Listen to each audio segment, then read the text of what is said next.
नमस्कार साथियों, welcome to our channel vision classes by Rahul sir. तो आज का जो हमारा टॉपिक है वो फिजिक्स है। क्लास 10th का फिजिक्स चैप्टर 1 है, जो कि थंबनेल से ही आपको पता चल गया होगा। थंबनेल का गलती है, थोड़ा सा थंबनेल को देखते हुए आगे बढ़ते हैं, जिससे थंबनेल में थोड़ा कुछ कुछ इंटरेस्टिंग चीज बनाया गया है थंबनेल को, जिससे आप लोग का मन अट्रैक्टिव हो, थोड़ा सा आप इस पर आए, इसको पढ़े। इसके लिए ये क्लास 10th का है, भौतिक विज्ञान समझिए, जिसको हम लोग फिजिक्स या फिजिकल साइंस कहते हैं। फिजिकल साइंस उसको कहा जाता है, लेकिन इसी के एक ब्रांच से होते हैं भौतिक, उसका हम लोग पढ़ रहे हैं। सबसे पहला है प्रकाश का परावर्तन, और उसके बाद कुछ कुछ इसमें लिखा हुआ है, जैसे 2027 बोर्ड एग्जाम के लिए ये जरूरी है। इसके साथ साथ ये इसमें कुछ ऑब्जेक्टिव्स भी रहेंगे। अब कितना रहेगा हमको पता नहीं है, लेकिन स्लाइड बहुत ज्यादा है, बड़ा है, तो हो सकता है इसमें 100 हो सकते हैं।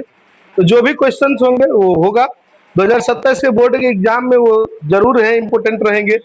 साथ ही साथ इसमें फिगर दिया हुआ जो प्रकाश के परावर्तन को दिखा रहा है, इसमें प्रकाश के परावर्तन का दूसरा नियम दिया गया है, ठीक है। और इसमें जो भी क्वेश्चन दिए गए हैं नॉर्मली सारे क्वेश्चन ज्यादातर क्वेश्चन बैंक से लिए गए हैं। जो भी क्वेश्चन बैंक है उस क्वेश्चन बैंक से उठा दिया गया है। एक एक प्रश्न इसमें बहुत इंपॉर्टेंट रहेगा। साथ ही साथ में ये पूरा चैप्टर जो है वो कंप्लीट है। ये जो मतलब एक वीडियो होगा हमारा, या 2 पार्ट में इस वीडियो को हम देंगे, क्योंकि बड़ा इतना तो बहुत ज्यादा बड़ा हो जाता है। ये जो वीडियो डाला जाएगा हो सकता है 2 पार्ट 3 पार्ट में दिया जाएगा, तो ये पूरी इसका कंसेप्ट रहेगा, सारा चीज इसमें कंप्लीट कवरेज किया जाएगा। साथ ही साथ बोर्ड एग्जाम में 100% है कि कुछ न कुछ इससे टकराएगा जरूर, तो इसीलिए ई भी लिख दिया गया है। साथ ही साथ यहाँ कुछ डेंजर जोन में लिखा गया है कि इसे नहीं पढ़ा तो कक्षा 10 बर्बाद है। अर्थात कहने का ये मतलब नहीं है कि इस वीडियो के बारे में कहा जा रहा है, बल्कि इस चैप्टर के बारे में बात किया जा रहा है कि इस चैप्टर को पढ़ना थोड़ा सा जरूरी है। अगर आप इस चैप्टर को नहीं पढ़ते तो फिर कक्षा 10 में आपके पढ़ने का कोई मतलब ही नहीं होता, क्योंकि ये 12th में भी आपको मिलेगा। अगर चलेगा तो ये कभी आपका पीछा छोड़ेगा ही नहीं। इसीलिए हमने डेंजर जोन में लिख के छोड़ दिया है कि इस चैप्टर को जरूर पढ़े। इसका कोई गलत इंटेंशन ना ले। चलिए खैर आगे बढ़ते हैं हम। थोड़ा सा ये हमारा अंदाज है। चलो, ग्रामीण में गाँव में हम लोग रहते हैं, गमछा हम लोग की शान मानी जाती है गाँव में, इसीलिए थोड़ा सा ग्रामीण इलाकों का जो हमारा लुक है तो इससे दिया गया। आगे बढ़ते हैं। सबसे पहले क्लास शुरू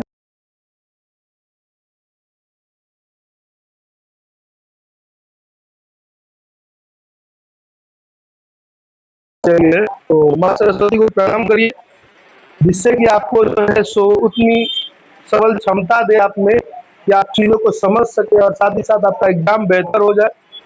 चलिए, आज का हमारा जो मोटिवेशनल चीज है वो कहता है कि जितना बड़ा आप सपना देखिएगा ना, जितना बड़ा आपका सपना होगा, उतनी ही बड़ी तकलीफें आपको होंगी। मतलब ये समझिए कि आपको अभी तकलीफ ज्यादा मिल रही है, तो आपका सपना कहीं ना कहीं आपने बड़ा किया होगा। यही कहता है, जितना बड़ा सपना होगा उतनी ही बड़ी तकलीफें होंगी, और जितनी बड़ी तकलीफें होंगी शायद उतनी बड़ी कामयाबी आपको मिलेगी। मतलब आपकी तकलीफें जिस तरह की होगी, मतलब 100% है कि आपके तकलीफों के अकॉर्डिंग ही आपको कामयाबी मिलती है।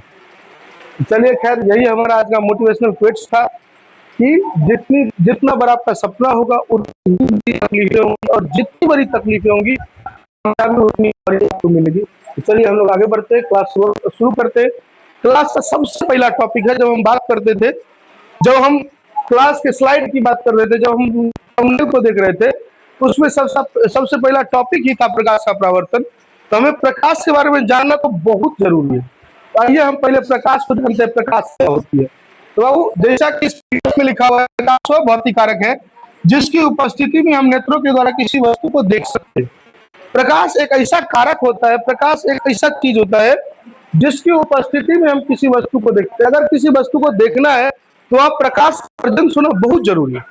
अगर लाइट वहाँ प्रेजेंस नहीं है, लाइट अगर वहाँ नहीं है, प्रकाश वहाँ उपस्थित नहीं है, तो मतलब समझिए कि किसी भी वस्तु को हम आराम से देख नहीं सकते। जैसे उदाहरण के तौर पर हम लोग अभी क्लास में वीडियो बना रहे हैं या कुछ भी कर रहे हैं, पढ़ रहे हैं, अभी हमारे पास में आंख है, उसके बावजूद भी हमें लाइट की जरूरत पड़ती है। जब तक हमें लाइट नहीं रहेगी, जैसे लाइट के तौर पर अभी क्या मिल रहा है हमको, कौन सी लाइट मिल रही है, तो सूर्य का प्रकाश मिल रहा है। सूर्य के प्रकाश के बावजूद भी हम लोग लाइट जला के उसके बाद हम लोग वीडियो बना रहे हैं। कहीं ना कहीं क्लियरली दिखे आपको। और ये क्लियरली दिखता कैसे है, तो वो हमारे नेत्रों से दिखता है। लेकिन हमारे नेत्रों को जरूरत किस चीज की होती है, तो प्रकाश की होती है। इसीलिए लिखा गया है कि प्रकाश एक ऐसा कारक होता है जिसकी उपस्थिति में ही हम अपने नेत्रों की सहायता से किसी वस्तु को देख सकते हैं। और ये वो प्रकाश के कुछ गुण होते हैं, हम उन गुणों को देखते हैं। सबसे पहले प्रकाश सीधे रेखा में गमन करती है। लाइट जो होती है ना, वो कभी भी फ्लो करेगी, अर्थात बहेगी, वो एकदम स्ट्रेट लाइन में जाती है। टेढ़ा हो गया, कुछ अलग हो गया, ऐसा कुछ नहीं होता है। सीधे वे में चलती चली जाएगी, अर्थात सीधे रेखा में गमन करती है। यहाँ से आपका ऑब्जेक्टिव क्वेश्चन बनेगा। क्वेश्चन ये पूछेगा कि प्रकाश गमन करती है, तो क्या कहिएगा कि सीधी रेखा में गमन करती है। आगे जो प्रकाश का वेग या चाल निर्वात या हवा में, निर्वात किसको कहते हैं? निर्वात उसको कहा जाता है जहाँ एनवायरमेंट जीरो होता है, हवा शून्य हो जाता है, जहाँ कुछ भी नहीं रहता है, वहां समझिए वो क्या है, तो निर्वात है। जैसे एग्जाम्पल के तौर पर हम लोग जानते हैं अंतरिक्ष में क्या है, तो न ग्रेविटेशन है, न एयर है, कुछ भी नहीं है। कुछ भी नहीं है तो मतलब क्या है, निर्वात है।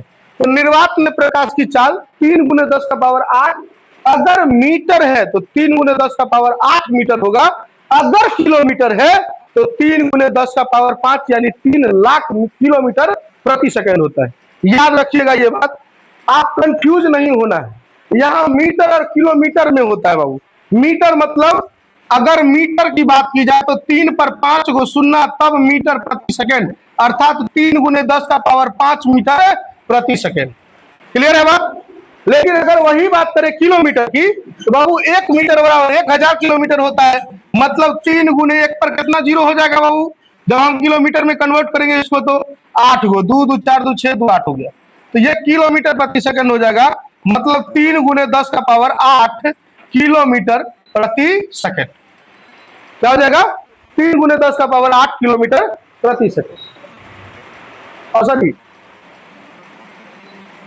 मीटर में 3 × 10⁸, किलोमीटर में 3 × 10⁵, 3 लाख मीटर पर सेकंड। ठीक है, आगे चलेंगे लोग।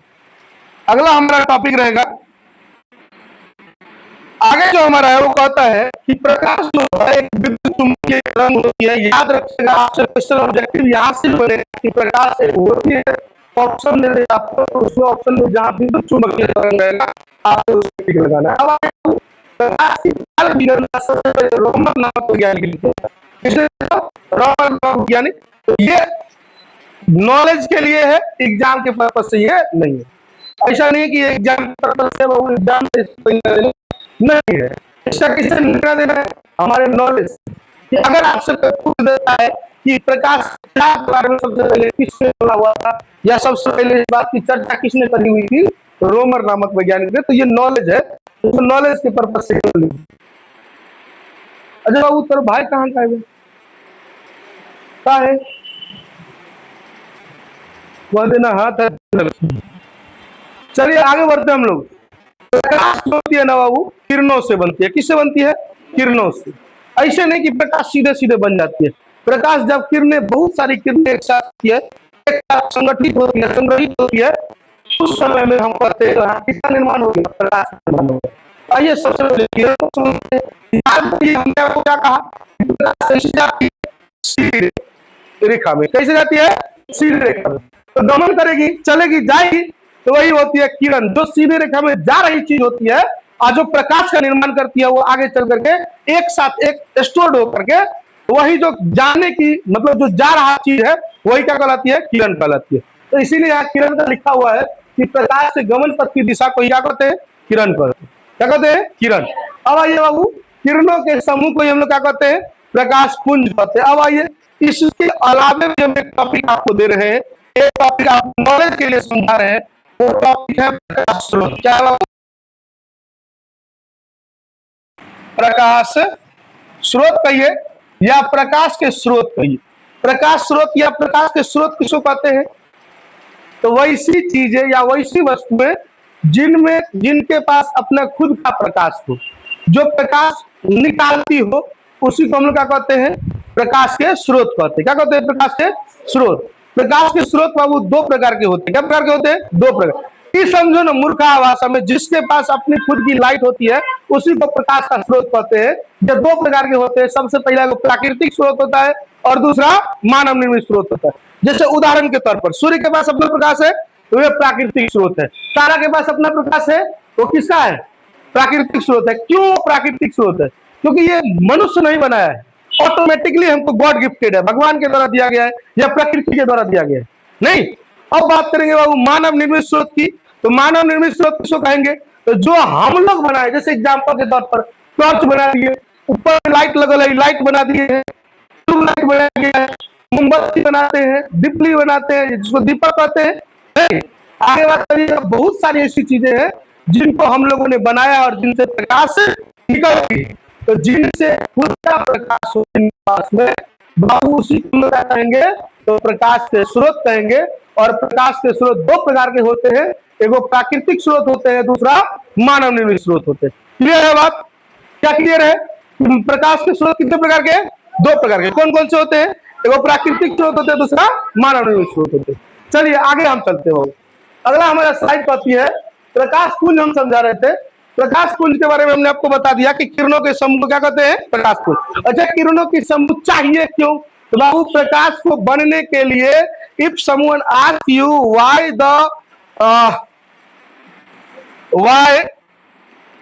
ए लार्ज अमाउंट ऑफ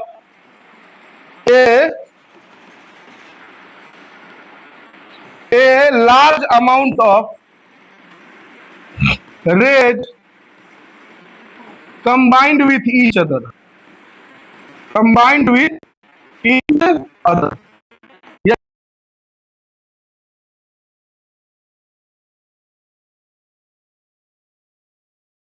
है because he needs that it forms a light. It is necessary that it forms some, मतलब लाइट कहिए या सोर्स ऑफ लाइट कहिए। नहीं, तो प्रकाश के स्रोत या प्रकाश के निर्माण करने हैं, जिसकी वजह से क्या होती है? किरणों के समूह को एक साथ होना पड़ता है या किरणों के समूह एक साथ होते हैं। चलिए आगे चलते हैं। आगे हमारा है कि प्रकाश पुंज या किरण पुंज कितने प्रकार के होते हैं? तो प्रकाश पुंज या किरण पुंज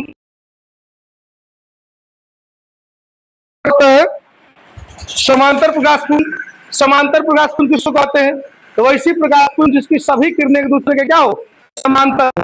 मतलब क्या हो? जैसे हम लोग देखते हैं कोई भी चीज एकदम सीधे सीधे स्ट्रेट लाइन में आता चला जाए, किरणें आ रही है, गिर रही है, सीधे स्ट्रेट लाइन में गिरती चली जा रही है, तो समझ जाइए ये क्या है? तो समानांतर प्रकाश पुंज है। क्या है बाबू? समानांतर प्रकाश पुंज है। जैसे उदाहरण के तौर पर अगर बात करिएगा तो सूर्य के प्रकाश जो है जो किसका उदाहरण है? समानांतर प्रकाश पुंज का। क्यों? क्योंकि अगर यहाँ जितना लाइट है इस अंत छोर पर भी उतना ही लाइट यहाँ जा रही है। अच्छा कहिएगा सर कभी कभार ऐसा होता है कि यहाँ लाइट, यहाँ धूप हो रहा होता है, दूसरे जगह बारिश हो जाती है, अंधेरा हो जाता है, ऐसे कैसे? तो इसमें सूर्य का कोई दोष नहीं होता है। इसमें दोष किसका होता है? बादलों का। किसका? बादलों। जब बादल सूर्य को ढक देते हैं तो उस तरफ हो जाती है, बारिश होनी शुरू हो जाती है, अंधेरा छा जाता है। एक तरफ दूसरे तरफ वहाँ बादलों का कोई नामो निशान नहीं रहता है, तो वहाँ खूब तेज धूप चल रही होती है। समझ में आ रहा कि नहीं आ रहा? खैर चलिए बात यहाँ नॉर्मली हम उसको समझ रहे हो, उतना ज्यादा डिटेल में नहीं जा रहे। तो ये होगा समानांतर प्रकाश पुंज। कैसा प्रकाश पुंज बाबू? समानांतर प्रकाश पुंज। आगे चलिएगा तो बाबू होता है कौन सा? अभिसारी प्रकाश पुंज। कौन सा प्रकाश पुंज बाबू? अभिसारी प्रकाश पुंज। कौन सा प्रकाश पुंज? अभिसारी प्रकाश पुंज। तो वैसा प्रकाश पुंज जिसकी सभी किरणें सिकुड़ते हुए एक बिंदु पर मिलती है। मतलब ये समझिए बाहर से आ रही है और एक बिंदु पर आके क्या हो रही है? आच्छादित हो रही है, टकरा रही है। क्या कर रही है? तो समझिए इस तरह की प्रोसेस हो रही हो कि अनंत से प्रकाश की किरणें आ रही हो और एक बिंदु पर स्टोर होती चली जा रही हो, तो वही जो प्रकाश पुंज होते हैं उसको हम लोग कौन सा प्रकाश पुंज कहते हैं? अभिसारी प्रकाश पुंज। अभिसारी प्रकाश पुंज को ही संश्रित प्रकाश पुंज भी कहते हैं। कौन सा प्रकाश पुंज कहते हैं? संश्रित प्रकाश पुंज। कौन सा? संश्रित। भैया देखिए हम लिख रहे हैं संश्रित, संश्रित प्रकाश पुंज। अगर कहीं संश्रित प्रकाश पुंज लिखा हुआ हो तो समझ जाइए किसकी बात कर रहा है? अभिसारी प्रकाश पुंज कहलाते हैं। आगे चले तो हम लोग देखते हैं अपसारी प्रकाश पुंज को। किसको देख रहे हैं बाबू? अपसारी प्रकाश पुंज को। अपसारी प्रकाश पुंज को देखते हैं,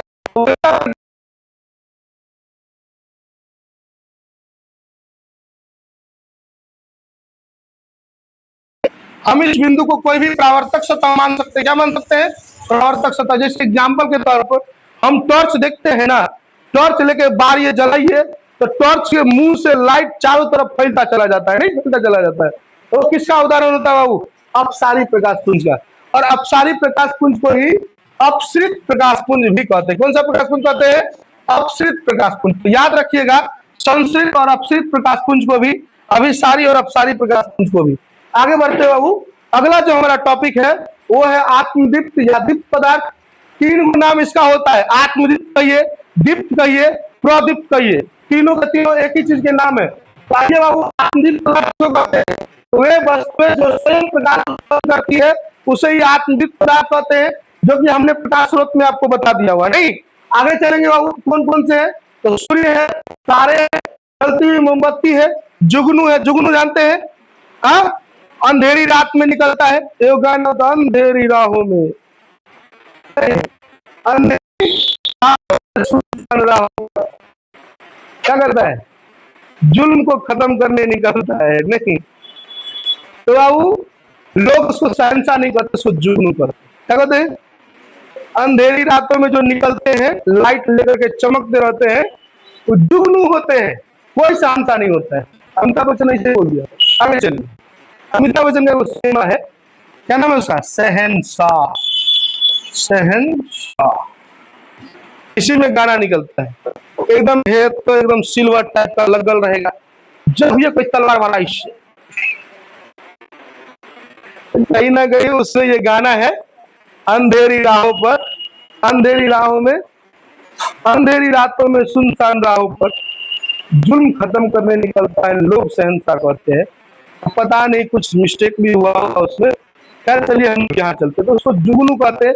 आपने लोग गाँव में उसको भगजोगनी कहते, नहीं क्या कहते हैं बाबू? भगजोगनी कहते हैं। अच्छा, गाँव में कुछ बच्चों का नाम भगजोगनी रखा जाता है। अब सुनिए बाबू, कहानी का प्लॉट, पहला चैप्टर है नंबर का, उसमें मुंशी जी के बेटी का नाम या मुंशी जी के भाई के बेटी का नाम भगजोगनी। ठीक है, आगे बढ़े। हाँ चले, बीच बीच में थोड़ा सा हंसी मजाक भी होना जरूरी है।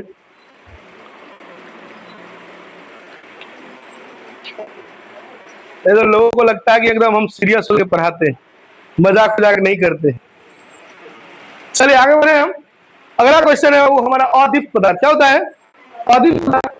अदीप्त पदार्थ जो स्वयं प्रकाश उत्पन्न नहीं करती, लेकिन जब उनका किसी दूसरे स्रोत का प्रकाश पड़ता है वो दिखाई देने लगती है। इतना ज्यादा याद न हो तो एक ही कोई इसका एग्जाम्पल होता है, जो ई पूरा लिखल है उसमें चंद्रमा हो जाता है। ठीक है, यो सब जो है जब ये लाइट इस पर पड़ती है तो दिखाई देने लगती है। तो याद कीजिएगा इस पूरा को भी, कि वे वस्तुएं जिसका पता नहीं है, लेकिन जब पर किसी वस्तु के द्वारा या किसी प्रकाश स्रोत के द्वारा लाइट दी जाती है तो ऑटोमेटिकली दिखना शुरू हो जाता है, दिखाई देना शुरू हो जाता है। तो समझ वो क्या हो गया? तो अदीप्त पदार्थ। जैसे उदाहरण जमीन उमीन ये सब चीज जो होता है वो सारे के सारे क्या है? अदीप्त पदार्थ। आ गया ये बाबू। हम लोग देखते हैं पारदर्शी पदार्थ, अपारदर्शी पदार्थ और पारभासी पदार्थ, इन तीनों को देखते हैं। तो बाबू, आर पार दिखने और नहीं दिखने के आधार पर पदार्थ को तीन भागों में बांटा गया, जिसमें सबसे पहला होता है कौन सा? पारदर्शी, दूसरा होता है अपारदर्शी और तीसरा होता है पारभासी। अब आइए बाबू, हम पारदर्शी पदार्थ की बात करते हैं। पारदर्शी पदार्थ किसको कहते हैं? वैसा पदार्थ जिनसे हम आर पार देख सकते हैं, चीजों को आसानी से दिखाई चीजें देती है, उसी को हम लोग क्या कहते हैं बाबू? उसी को हम लोग कहते हैं पारदर्शी पदार्थ। जैसे उदाहरण के तौर पर यहाँ कुछ नहीं है तो क्या है? हवा है। यहाँ कुछ नहीं है तो क्या है? हवा। कुछ है कि नहीं? हवा तो है ना, हवा में। अच्छा एक बात बताइए, हम क्लियरली देख रहे हैं कि नहीं देख रहे? तो हवा कौन सा माध्यम हो गया? पारदर्शी माध्यम, नहीं हो गया? और आगे बात करिएगा बाबू, तो बहुत